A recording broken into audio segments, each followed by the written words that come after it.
प्लासी की लड़ाई में जितने लोग मैदान में लड़ रहे थे उससे ज्यादा लोग मैदान के बाहर खड़े होकर तमाशा देख रहे थे, लड़ाई का परिणाम सुनने की प्रतीक्षा कर रहे थे। देश के भाग्य का निर्णय होने जा रहा था, मगर उस निर्णय में सारा देश शामिल नहीं था। विदेश मंत्री के नाते मैं अफगानिस्तान गया था। आपको सुनकर ताज्जुब होगा, अफगानिस्तान के अपने मेजबानों से मैंने कहा मैं गजनी जाना चाहता हूं, गजनी। पहले वो मेरी बात उनकी समझ में नहीं आई, कहने लगे गजनी तो कोई टूरिस्ट स्पॉट नहीं है,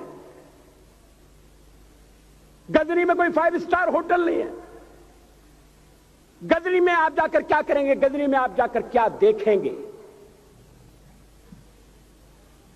मैं उन्हें पूरी बात नहीं बता सकता था। मेरे हृदय में कहीं गजनी कांटे की तरह से चुभ रहा है। जब से मैंने गजनी से आए एक लुटेरे की कथा पढ़ी है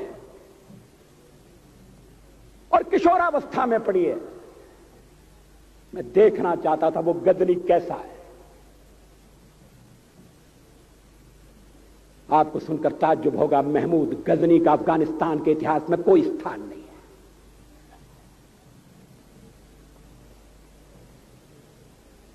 गजनी छोटी सी जगह है, छोटा सा गांव है। कल्पना करिए सैकड़ों साल पहले वहां धूल उड़ती थी, झोपड़ियां थी, मगर एक लुटेरा लुटेरों को इकट्ठा करता हुआ सोने की चिड़िया को लूटने के लिए चला आया। आपस की फूट से जो राजा है वो लड़ेगा, जो क्षत्रिय है वो लड़ेगा। हमने समाज के बहुत बड़े वर्ग को लड़ने के अधिकार से वंचित कर दिया। हमने उन्हें हथियार नहीं उठाने दिए।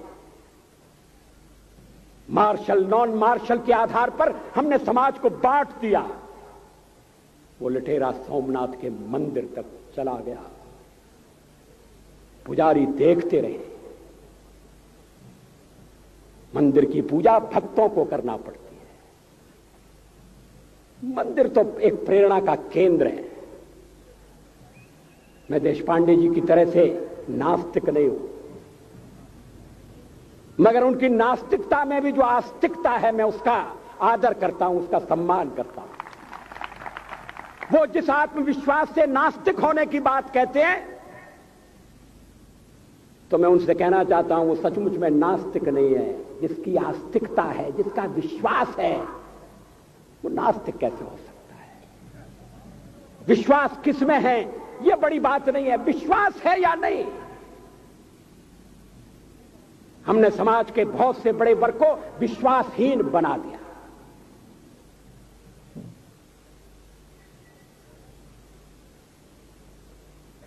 लोगों ने हथियार नहीं उठाए, वेद पढ़ने के दरवाजे बंद कर दिए। इसलिए हम पादाक्रांत हुए। अफगानिस्तान में मैंने एक बात और देखी। मुझे जिस होटल में ठहराया गया उसका नाम था कनिष्क। अफगानिस्तान एक मुस्लिम देश है। मुझे बड़ा ताज्जुब हुआ। मैंने कहा कनिष्क यहां कहां से आया? तो मेरे साथ अफगानिस्तान के विदेश मंत्री थे। मैंने कहा कनिष्क आपका कौन लगता है? कनिष्क से आपका क्या संबंध है? कहने लगे कनिष्क हमारा पूर्वज है, कनिष्क हमारा पुरखा है। He was one of our forefathers. मैंने कहा तब तो हमारे आपके पुरखे एक हैं। अफगानिस्तान के लोगों ने उपासना पद्धति बदली है, संस्कृति नहीं बदली। आज के भारत के परिवेश में यह सुनने के बाद थोड़ा विचित्र लगता है। हमारे यहां तो धर्मांतरण के साथ राष्ट्रांतरण होता है, ऐसा दृश्य दिखाई देता है। पड़ोसी देशों में ऐसा नहीं हुआ। अभी राम जन्मभूमि का मामला चल रहा है। एक विदेशी आए, कहने लगे राम जन्मभूमि का क्या झगड़ा है। हमने कहा इस पर विवाद हो रहा है कि श्री राम कहां पैदा हुए थे, और जहां पैदा हुए थे वो स्थान उनके मंदिर के लिए प्रयुक्त किया जाए या न किया जाए। वो इंडोनेशिया से आए थे, वो मुसलमान है। कहने लगे हम तो समझते थे कि राम के लिए सारे भारत में आदर होगा, सम्मान होगा।